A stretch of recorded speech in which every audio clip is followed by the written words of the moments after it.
and we are back. And right now with us is the one and only Lundon Knigthen, as promised. Hey, Lundon. Well, hello, beautiful ladies. How y'all feeling? Happy belated birthday, T. Thank you.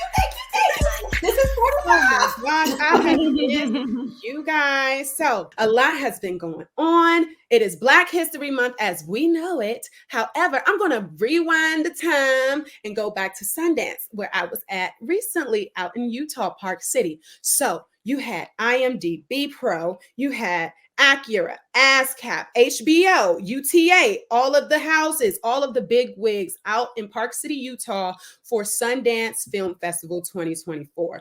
Now, I got to see a lot of live activations. Issa Rae actually had a masterclass live on site at the Hyatt House activation. You know, it was great. I actually missed that because the line was super ghetto.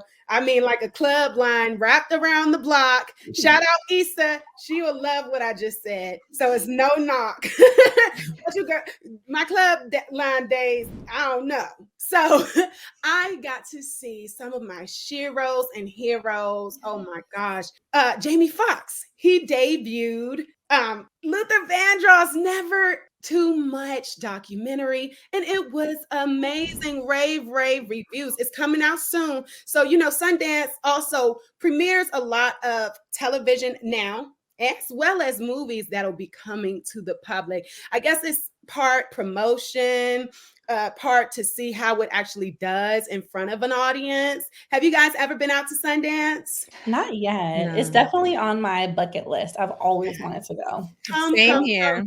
It's so much fun. And like I said, the Black presence, as it's Black History Month, is getting stronger and stronger out there. And it's a beautiful thing. Erica Nicole Malone had her Indie Directors and Creators Spotlight, where you had Robbie Reed, Emmy Award winning. You had Academy Award winning Ruth E. Carter there, Dr. Holly Carter, who produced so many blockbusters as of this year, including TV series Kingdom Business. And Erica Nicole Malone herself, she just won an NAACP award and multiple awards for her Mahalia Jackson film, Remember Me. So guys, as I stated, I was just honored to be in the room. And as we enter rooms, we got to keep them open for the next people. So moving on, but kind of hovering, right? Because we were discussing a documentary at Sundance. Well, here's another one, but it was being contested. Okay. Beloved Richard Simmons.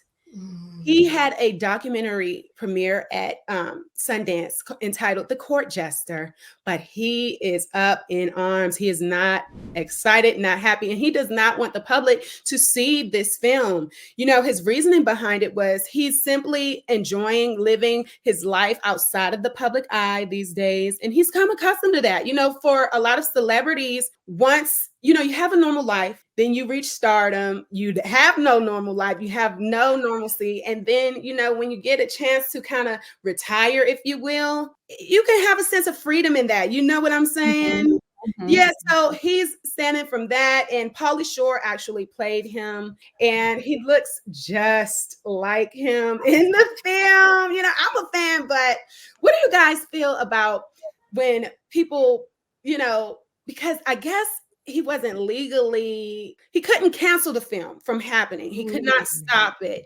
So what do you guys think about that when you have, you know, depictions of people's lives come out, but they aren't wanting it to come out, or they're against it, but they can't stop it. And it's about their life. I don't know. I think, was he not consulted beforehand? I feel like, I know there are a lot of movies that come out anyway, but you hear these rumors like, we tried to consult with the main character, but they didn't want to collaborate. But it was still a story that Hollywood wanted to tell. And regardless of how you feel about the depiction of yourself in this movie, it could impact other people's lives. There are a lot of documentaries out there, and even, you know, based on true story movies that have been very successful at touching people and changing their life. And the original character or the person in real life didn't necessarily support it. So I'm torn about it, but I feel like if they made a good faith effort to get his input and now he just doesn't like the final product, there's not really much he can do. This is like the definition definition of be careful what you ask for. And I'm gonna just be honest, because you start something, you say, I want to be famous, I want to be rich, I want to be a millionaire, I want legacy, and then it happens, and then you say, okay, I'm done now, I don't want it anymore. It doesn't work like that, right? There's pros and cons to building a great big name for yourself. And so I agree that you should be consulted, and it's a blessing when they like what's coming out and they kind of co-sign it. But on the other hand, if the only reason why you're really contesting it is because you're happy in your cushy life,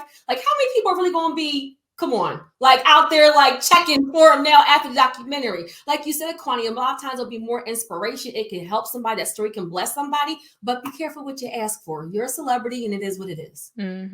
Touche. But you know what? I guess it could get tricky for like mental health. If some of your dark times in your life come back out, it could be tough to deal with. And Mike Tyson, I actually had a song of mine in his Hulu Mike Tyson film, and he did not like he did not want any parts of it. I was cheering because woo go me, but he didn't want it. So I was torn in the balance. Now, moving on, shoveling out of the snow because it is Black History Month anyway.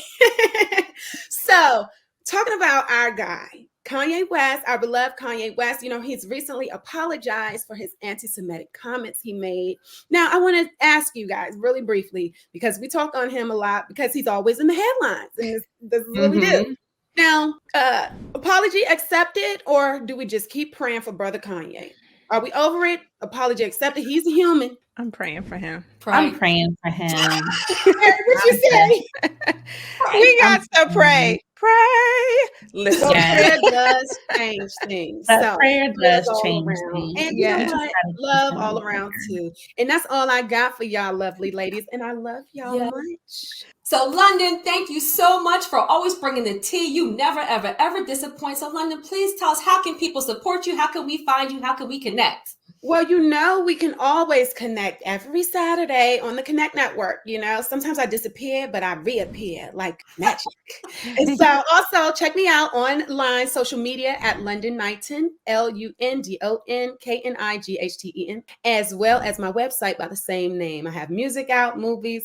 Holla at your girl. Thank you so much. Make sure you connect with Miss London. And thank you to my co-hosts, Ellie and Aquania. Thank you to our amazing guests, Carolyn Bill. And guys, if you have missed any past episode, you can get all caught up Netflix style by going to the connectnetworktv.com. And we will see you right back here next week. But before I go, thank you all for tuning in. Make sure you tell a friend to tune in every Saturday morning at 11:30 a.m. Eastern. Have a great week, y'all.